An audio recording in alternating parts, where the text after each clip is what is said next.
and welcome to something just a wee little bit different. Just a wee little bit different. And today's video, I'm just gonna show off my creation.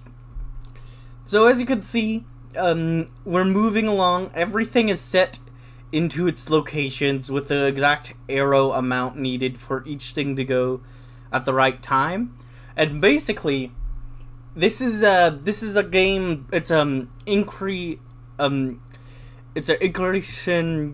whatever it's called. It's an idle game, but you basically it's kind of idle. But how it works is you have this instinct, which goes up as you have on each run, and generation goes up for this specific run.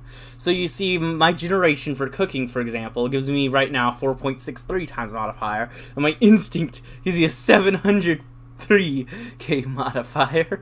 And then my tools are giving a 1.38 modifier at the moment. But as I continue to go, my instinct will get higher and higher and continue to grow with each continuing run through the game. And at this point, I've already played through the entire game at this point. That is currently out. More of it is coming out eventually. They have content they will eventually put out. They apparently want to put out somewhere around 20 chapters. Right now, 12, I believe either 11 or 12 chapters are out. I'm not sure the exact number, but a good amount of chapters are out. And right now, I've already gone through, like, a lot of chapters right now. Up to this point, which is currently, like, a minute, like, almost 2 minutes, this took me weeks, a month, like, so long to get through, like, when I was going through it. There's also, story. There's a whole bunch of story that you go through as well while you're playing through. But basically, I've managed to complete this entire thing without, and you do not need to. I do not need to click a single thing. Everything is in arrow positions to where they complete it on their own with my current amount of skill level, and yeah, don't need to click anything at all. So, you guys can just watch that, and while that is continuing forth, as we are watching my auto go through, I'm just going to start reading the story off to you. We begin exploring the area in the first area. After exploring the area, you found a lake. There appears to be fish in it. Perhaps you can catch some. Ooh, the cave appears to consist mostly of stone. That's probably useful for construction. It also seems there's an exit at the other side of the cave. Sadly, there seems to be a rather big spider preventing passage. Whew! Spider removed. Also, we're at 0.041 seconds at this point. Well done. The path to the other side of the cave appears to be clear now. However, it seems like there aren't any berries on the other side. It does look like there are some kind of trees, though. Then we explore the cave exit. You've made it to the other side of the cave. It looks like there are apples hanging from those trees. They look edible. Then we crossed the lake. Making it to the other side of the lake felt easy with this bridge. There's also seemed to be rabbits on the other side of the lake. You can probably hunt some. However, it seems there's also a wolf on this side of the lake. You know what needs to be done. Fight wolf. So much for that wolf. You're getting pretty good at this. Now that you're able to see a bit further, it appears that there's a shore nearby. It seems there's an island on the other side of the water, but it's definitely too far for a bridge to cover. Perhaps some floating object could help here? And then we board our raft. All aboard and ready to set sail. This is gonna be a rough ride. Or tough ride, especially since you can't reach most of the resources now. Let's hope your preparations will suffice. Just about how it took me about 0.002 seconds to make it to the island. Yeah, I think I was prepared enough. It was a tough ride, but you've made it to the island. All sorts of new adventures await here. You've made it to the village. It appears to be a cozy little town. There are quite a few people living here. Let's get to know them. Ah, thanks to the fisher, you know how to catch herring. Delicious for raw consumption, especially with pickles and onions, but just raw will do, too. The farmer seems fond of you and says that you can gather grain whenever you want, as long as you don't hurt the chickens, which seems fair. Yeah, that's fair enough. That's fair enough. The miner is very open to you and allows you to use the mine whenever you want. It contains stone like you're quite used to, but also some copper. That seems a bit trickier to dig. That might just be useful for other forms of construction. And you can tell it was difficult to dig because it took me 0.004 seconds, which is pretty long. After a very pleasant chat, the baker decided to share an old family recipe of cake with you. It takes quite a while to bake, but it tastes better than bread. The baker decided to also share an old family secret with you. Baking works better in an oven than on a campfire. Meet the mayor. The mayor tells you they have a bit of a bandit problem on the island. Perhaps you'd be so nice as to take care of that for them. And that wolf story, they seem confident that you can. Somewhere into that forest, you run into a group of people that are having a campfire party. Woo! They obviously recognize that you are a cool person and invite you to join them. Probably not the best idea if you want to take care of the bandit problem, but on the other hand, it sounds fun. And it took me 0.001 seconds to do the campfire party, so it didn't really get into my time. Well, that was a fun party. You've met a ton of new people and had a great time. Time to get back to the bandit problem. Now let's explore the forest. There's boars and wolves in the forest. This particular pack of wolves seems persistent in not letting you pass. You know how to handle those, but it seems like there are quite a few of them. It's hard to tell with them moving around so much, but it's probably about 5 to 7 of them. Whew, and it did take me a while. We're all the way to 0.1 seconds now. Whew, man, this has taken a while. Well done. All wolves have either been defeated or fled from you. Admittedly, all that fighting made you completely lose track of where you were, and you're somewhat lost in the forest now. Oh, and now in the current, we've just made it to the one and only current boss fight. Yes, there is a boss fight, which I've also found a way to auto-do, though it's more efficient to do it without doing it automatically. Like, you can do it quicker and without losing as much health and stuff, but I've found a way to at least do it without, with the auto on. Search forest. It was quite the search, but you've managed to find the bandit hideout in the forest to convince them to leave. Convince bandits. You've managed to convince the bandits to leave the island through the power of your fists, but it appears that those bandits were linked to a bigger group that hides out on a nearby ship. Maybe you should take care of that as well. Let's head back to town to discuss with the mayor. Return to town. You got a little lost. Really, phone? On the way back again. But you've made it back to the village. Time to inform the mayor about the bandit situation. The mayor has this idea that these sea bandits might be actually be called pirates. In any case, you can probably take care of them too. As a token of gratitude, the mayor also tells you that you can build a house in the village, if you want to. And of course I do, which is why building a house actually takes like 0.06 seconds or so. It's quite complicated to build a house. But then we set board on a raft, all ready to set sail. Let's see what these sea bandits are all about. Seriously? Seriously, phone? Seriously? Can you not? Okay, sail to ship. You've made it to the ship. Time to board it to take care of the pirates once and for all. Board ship. Now that you're on the deck, it seems that a deckhand wants to get you off the deck. But that's not up to the deckhand, is it? Deckhand dealt with, one of the cannoneers charges right at you. Cannoneer removed from the ship, most of the other pirates seem to flee the ship as well by now. However, the captain does not seem to be leaving the ship without a fight. Captain removed. Ship empty. Well done. That takes care of the entire bandit problem that the village was having. But wait, some kind of huge octopus seems to attack the ship. That's gonna be trouble. Probably a lot of it, too. Well, octopus defeat, it seems. I mean, not really a lot of trouble at all, it seems.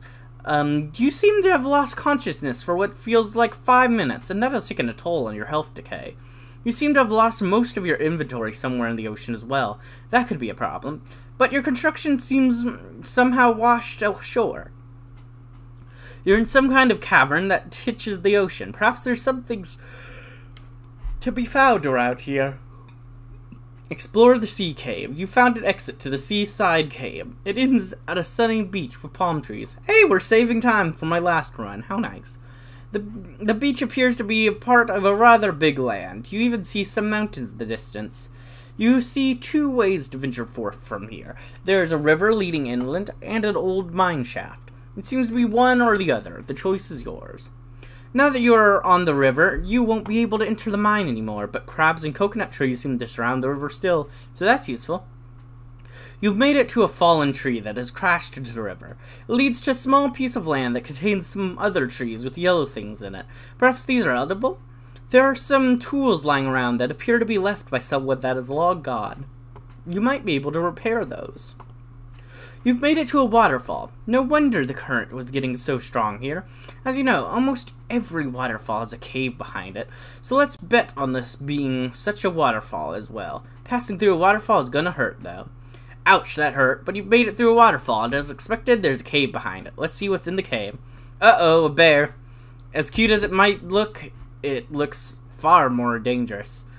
And, you know, not really. Oh, wow, you've actually beaten the bear. Nice job. Now that's over and done with. It is actually really easy to see that there's an exit of the cave somewhat higher. It shouldn't be too hard to climb here there.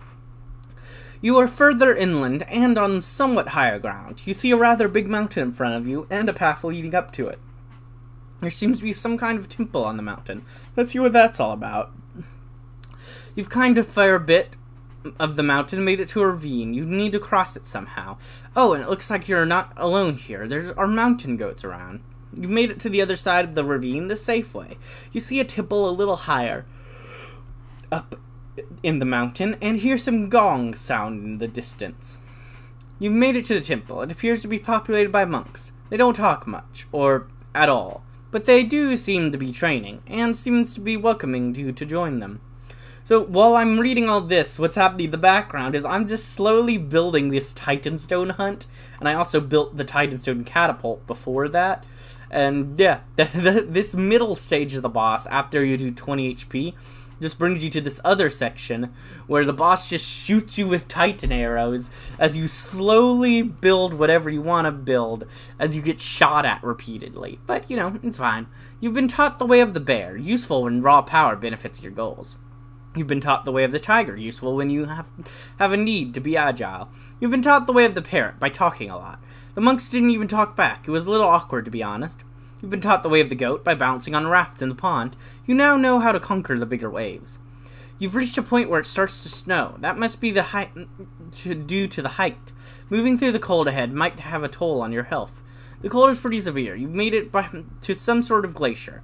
You hear the sound of some giant lizard-like streak, which is probably what the monks tried to warn you about. Lizard taken care of, but the screeches don't seem to stop. You see another lizard being eaten by some sort of winged bigger lizard pretty close. Baby dragon defeated. Well done. However, it seems that angered an even bigger dragon. This thing looks magnificent and incredibly dangerous. Well, you've actually defeated a dragon. You might just get featured in Legends and Tales now. You've made it to the bottom of the mountain. It is pretty clear that the waterfall was on the other side of the mountain, as there appears to be no water here. All vegetation seems unable to survive here, and there's only sand in sight. It's probably best to travel on with only essentials, as this journey is going to be tough. You've made it somewhat into the desert. At this point, you've mostly seen a lot of sand, and the heat is a little uncomfortable, but you've developed a bit of a tan and see something that looks like water in the distance. Uh-oh, it looks like what seemed like water was actually a distortion of sight because of the heat. There's no water here, but even worse, you're being attacked by vultures. Vultures dealt with. Who's the predator or prey now, huh? You're also seeing some weird brown triangle in the distance. You may as well check out what that is. Having walked all the way here, you're seeing a massive structure built out of the clay blocks. It has certainly been here for a while. It seems to have an entrance in the front, but it's unclear what's inside of it. The pyramid seems to contain 3 ancient temples and some sort of crypt. There are also some hieroglyphs painted on the wall, which give you the idea of some constructions, although it's unclear if that's what they actually mean. This temple is entirely flooded with water that could only be described as dirty. There seems to be animals living in the water, but it's hard to see through it. It might be best to proceed on your raft. Halfway through the temple, you're being attacked by a group of piranhas. You should be able to fight them off. Now we're loading our catapult and firing at the Titan repeatedly. You can only do this up to 10 times, so it automatically shoots all the times I can, and then moves on by returning to the Titan. You've managed to scare off the piranhas. Now that the water is a little clearer, you can see a shiny blue gemstone at the bottom. It might be better not to enter the water, just in case, but your fishing skills should do the trick. Hey, look at that! We've reached a minute! Well, or not a minute, a second. Sorry, we've reached a second into it. Woo! We've done it. We're a second into my journey. Swimming would probably have been more efficient, but you got the gemstone out of the water. But it was probably a good idea not to go swimming, as you now notice a crocodile guarding another gemstone. You should be able to pass it and paddle right to the temple exit, though. Fight crocodile. Gemstone acquired. That crocodile is now exactly as dangerous as a floating log. Time to paddle out of this temple. Sapphire Temple cleared. When all the temples are cleared, the crypt should open its doors. Well, this temple hasn't been cleaned for a while, clearly. There's moss everywhere, and the door suddenly closes behind you. To venture further, it seems that you need to pass some sort of spike trap. Spike trap passed. It certainly did hurt, but let's move on. Now that you've made it a little further into the temple, you see an ancient gemstone carved into a wooden statue. That might just be useful for those construction ideas you've got from the hieroglyphics. You mostly destroyed the statue in the process, but now have an emerald gemstone. It looks like there's also a chameleon guarding another gemstone behind it. But you're also able to reach the exit of the temple. Well, it stopped changing colors, and you have another gemstone because of it. Emerald Temple cleared. It seems that once all the temples have been explored, the crypt might open. This temple seems to be very sandy. It appears to contain some sort of clay that the pyramid itself seems to be built from. Oh, and the door suddenly goes behind you. To venture further, it seems that you need to pass some scarabs that live here. Path cleared. You see some red glittering in the clay ahead. That may just be a gemstone. Your instincts were right. You found a ruby gemstone in the clay.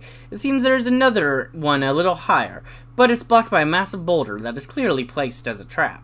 You could try to grab it, but you're also able to reach the exit of the temple. Ouch, that boulder proved to be an effective trap. Not as effective enough to stop you. Grabbing the gemstone behind it was easy with the boulder out of the way. Ruby Temple cleared. Once all the temples have been explored, the crypt might just open. But basically what I'm doing now is I'm repeatedly dodging the Titan and then shooting it. You only see the shoot for a moment because my hunting has become so high from shooting the Titan so many times on the earlier stage. But basically why this is inefficient is you actually want to do this at the end because your agility will eventually become not good enough to continue. And at that point, you would rather save this for the end of it instead of being forced to attack the Titan as your final thing.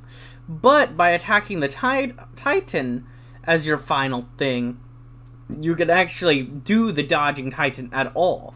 Because if you didn't do that, all that would happen is you'd attack the Titan repeatedly, and you'd never get the easy damage that dodging and then shooting the Titan gives you, since it would just keep attacking the Titan repeatedly over and over and never get to your second action.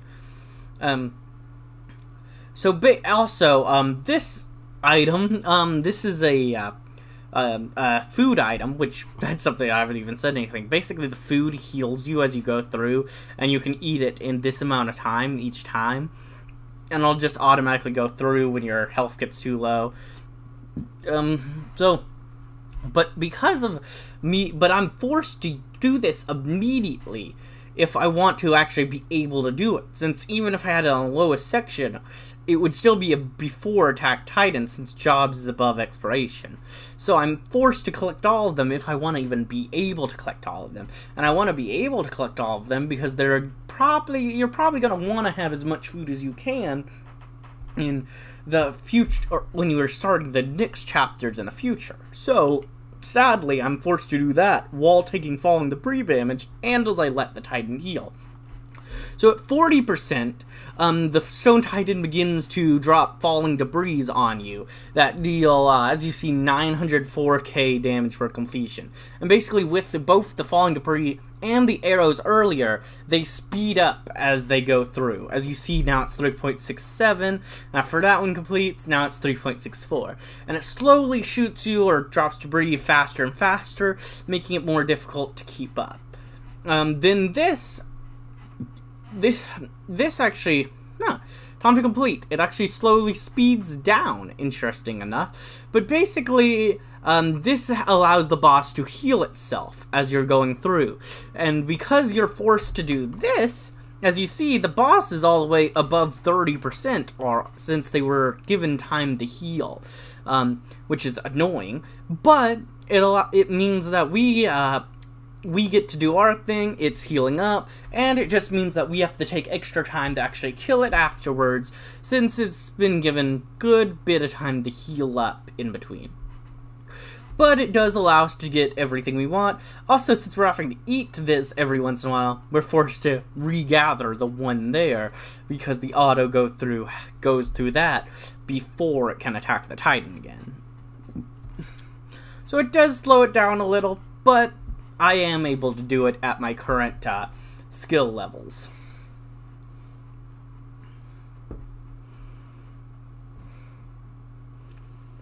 So yeah. Alright, now back to the story for a little bit. Enter Crypt. You've made it into the crypt of this pyramid. It's filled with all sorts of ancient treasures that are clearly here to respect an old soul that rests here. However, the passage appears to be guarded by an enormous scorpion.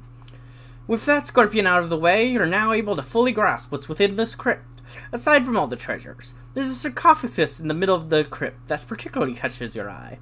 The sarcophagus almost looks like it wasn't built to honor the dead, but rather to imprison the dead. The inscription read, "Forgive us, brother. We saw no other way. Your power had to be stopped, or it would have become to the end to us all." You're not exactly sure what that means, but you feel a pressing urge to get out of here. Alright, now we're out. So now we've defeated the boss fight. Now we're going to inspect the core. We're continuing on. So basically, first, before we try disabling the core, we for a while try to funnel the Titan core. And basically, this works on helping our hourglass experience, and also has a beneficial effect once we finish it. But the thing about the hourglass effects is each time you complete it, they become harder to complete on your next run. But they continue to boost each time. So the thing is, I'm actually not going to be able to complete this on this run, but it will give me experience for future runs. So once it would kill me to continue, it goes to the disable it automatically. And now we hook our clams real quick before we exit the vault, finishing the early access content. And yep, total of 10 days, and that's with the screen on, not it on in the background, which you can do. That's with it on my screen at this point. 526 generations, though about 8 of those are just one more life tiled. And yeah, that's the first 11 chapters. They're planning on doing about 20. That's all I'm going to show you. If you want to learn more of the lore, or check it out, or get up to this place so you can continue on your own in the future, I'd recommend it, because I personally had a lot of fun with this game, and I think it's just really fun and entertaining.